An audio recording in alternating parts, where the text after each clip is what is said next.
వస్తున్నాడు.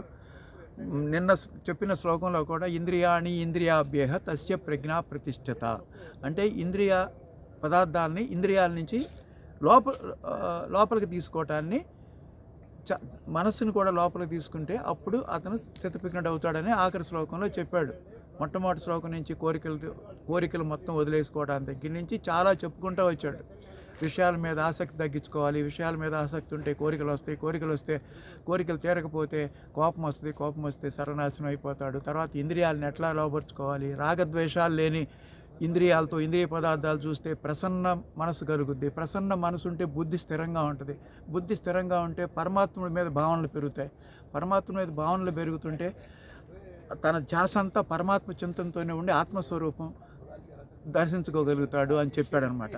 దానికి ఒక కవితాపూరితమైన ఒక శ్లోకం చెప్తున్నాడు. ఈ రిఫరెన్స్ మొత్తం ఈ 14 శ్లోకాలు వలన స్థితప్రజ్ఞత వచ్చినందువల్ల లాభం ఏంటి, స్థితప్రజ్ఞత సంపాదించుకుంటే మనకు వచ్చే లాభం ఏంటి అనేది చెబుతాడనమాట ఈ శ్లోకంలో కవితాపూర్వకంగా.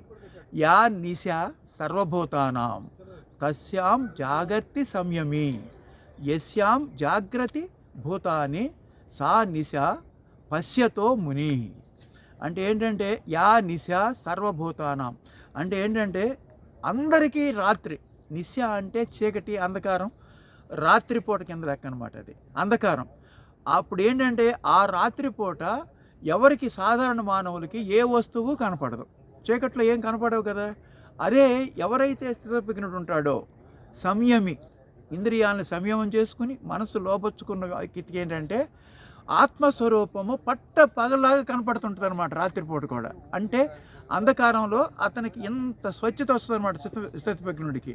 అంటే ఇంద్రియాలని నిగ్రహించుకుని మనసును లోపరుచుకున్నంత మాత్రానే వచ్చేస్తాయా అంటే ఇంకా ఇంకో ఫ్యాక్టర్ ఉందన్నమాట. సా నిశా పశ్యతో ముని అంటే ముని అంటే మనం తెలుసుకున్న విషయాలని కంటిన్యూస్గా మననం చేసుకుంటాడనమాట. మననం చేసుకుని ఇంద్రియ నిగ్రహం చేసుకుని మనసును లోపరుచుకుని వాటిని మననం చేసుకుంటే రాత్రిపూట కూడా అంటే అంధకారం, రాత్రి అంటే రాత్రి అని కాదు, అంధకారంలో కూడా ప్రత్యక్షంగా దేవుడు కనపడతాడనమాట. యస్యాం జాగ్రతి భూతాని సా నిశా పశ్యతో ముని అంటే వీళ్ళకి మామూలుగా సాధారణ వ్యక్తులకి పగలపూట ఇంద్రియ వస్తువుల మీదే ధ్యాస ఉంటుంది. ఇంద్రియ వస్తువులతో అన్నీ చేస్తుంటారు. కానీ ఈ స్థితప్రజ్ఞుడికి పగలపూట రాత్రిలాగా కనపడుద్ది అనమాట.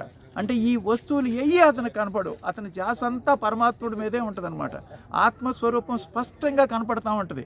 పగలపూట ఏ వస్తువు అతనికి కనపడదు. ఏ పనికిరాని వస్తువు అతను చూడడం అనమాట పక్కన వెళ్తున్నా కానీ.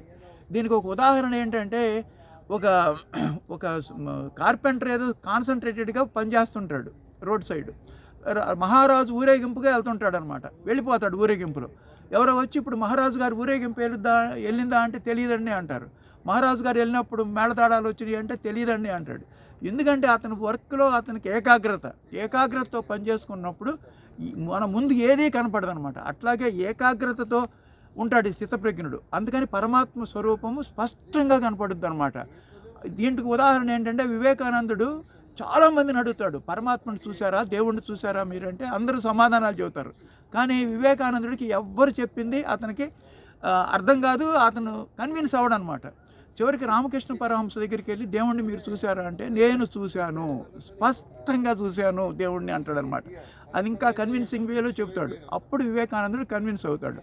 ఎందుకు స్పష్టంగా చూడగలిగాడు పరమహంస అంటే ఇతర ప్రాపంచిక విషయాల మీద అతని దృష్టి అతని దృష్టి అంతా పరమాత్ముడి మీదే ఉంటుంది అనమాట.